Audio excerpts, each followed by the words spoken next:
Mga kawiti, samahan niyo ako magluto ng adobo.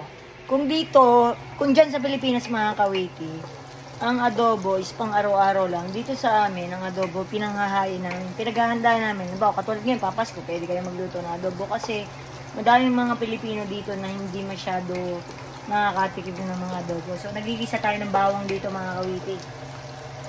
Pinamihan ko talaga ang bawang niya mga kawiti. Kita niyo naman, no? So, yun. Lalagyan natin sibuyas. Ito mga kawiti ang sibuyas. Tuturuan ko kayo ng adobong iga. Manok ang gagamitin natin kasi manok muna kami. Yan. Sagisa mo lang yan. Tapos mga kawiti, lagay nyo ng manok nyo. For today's video, ang gagamitin natin ay puro drumstick kasi may nagbigay lang sa akin ng manok, si Ate Rose. Binigyan ako ng manok na bigay daw noon.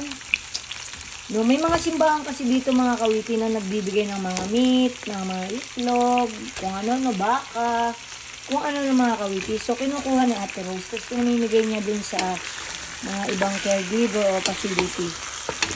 Ngayon, binigyan kami. So, wala nga naman tanggihan natin. Grasya, kaysa bibili pa, diba? So, haluin lang natin yung mga kawiti. Wait lang. Habang sinasangkot sa inyo mga kawiti, ang gagawin nyo, lalagyan nyo siya ng asin. Nung lumasalasa naman ng ating manok. Dibaga, yan. Be generous sa salt. At sunod natin dyan is paminta. Yan. Be generous din. Tapos balik-balik ta rin mo lang siya mga kawiti. At parang ipiprito mo siya kasama ng bawang. Parang lasa niyan. Ay, lasan-lasa na. Yan. Kita nyo naman. Babalik ta rin natin. Yan. Kita nyo. Balik ta rin natin. Parang kabila naman ng maluto. Maganda din kasi ang piniprito-prito mga kawita. Alam niyo kung bakit? Kasi nag-i-intact yung balat nila. Ayan. Maganda pagka hindi yung adobong nadudurog. Malambot siya pero intact yung balat niya. So hindi siya nagsasabog-sabog. Pag na-adobo. Ganyan ang aking adobo. Adobong iga. Ayan. Papasko na mga kawet-wet. Abangan niyo. Nag-uumpisa na po ako magpadala ng GCash para lahat ay masayang Pasko galing kay Kawiti, hindi man malaki.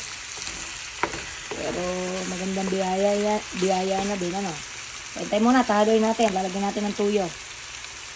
Lagyan nyo na din mga Kawiti ng bulyon. Yung chicken yung cubes. Diba? Para pumasok ang lasa sa manok. Na. Oh, pagkita nyo madilaw-dilaw na, sabuyan nyo na agad ng toyo. Wala namang problema kung mapadami ang toyo nyo dan o hindi eh.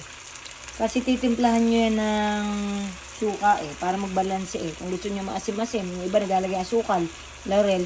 Si Kawiti hindi, ari keso na rin, keso. Adobo yan, oh, yan. Simmer lang tayo mga best. Yan mga Kawiti, tapos saka nyo takpan. Baga, dyan muna siya. Pasyalan nga natin mga Kawiti ng ating adobo. Oh, kainaman na. Oh, ganda ng kulay. Sigit, paiigahin pa natin ng kaunti yan. Sarap na yan. Diyos ko po, Rode. Oh. Ayaw, stock pa ulit. Yan yun ng apoy. Oh, nagsayang na rin si Kawiti din eh. Oh. Tama rin hapunan namin. Silipin natin mga Kawite. Oh, ang sarap na rin. Kita nyo yung kulay na yan. Gagawin nyo, titikman nyo ng kaunti. Pagka yung ayos na sa inyong lasa, lagyan nyo na ng suka. Pwede na sa akin ang lasang are mga Kawiti. Ang gagawin naman natin, ilalagyan natin ng suka na. Teka muna. Kasaka natin paigahin. Ako mga Kawiti, kung anong dami ng suka, ng toyo, dadamihan ko ng kaunti ang suka. Kasi gusto ko sa adobo maasim-asim. Tapos, huwag nyo lang siyang papakalman dyan. Yan. Hayaan nyo lang siyang bumulak diyan hanggang sa magpantay ng lasa sa gusto nyong ma-achieve. Ano? Hayaan nyo lang siyang kumulo-kulo dyan. Mas maganda huwag nyong takpan. Para yung tubig mag-evaporate. Parang nandiyan na lang ay toyo, at saka suka, at saka mga panlasa nyo. Kaya siya nagtutubig, gawa ang manok, ay may sariling tubig, kumbaga sa kuwan na. Ayos na re. Ay, luto na ang kanin. Sarap na re. Ito na mga kawiti, ang ating aftermath. Naghihiwag-hiwag na siya. Kakain na kami maya-maya. Babush! Simpleng adobo. Ito na mga kawiti. Ayos na yan.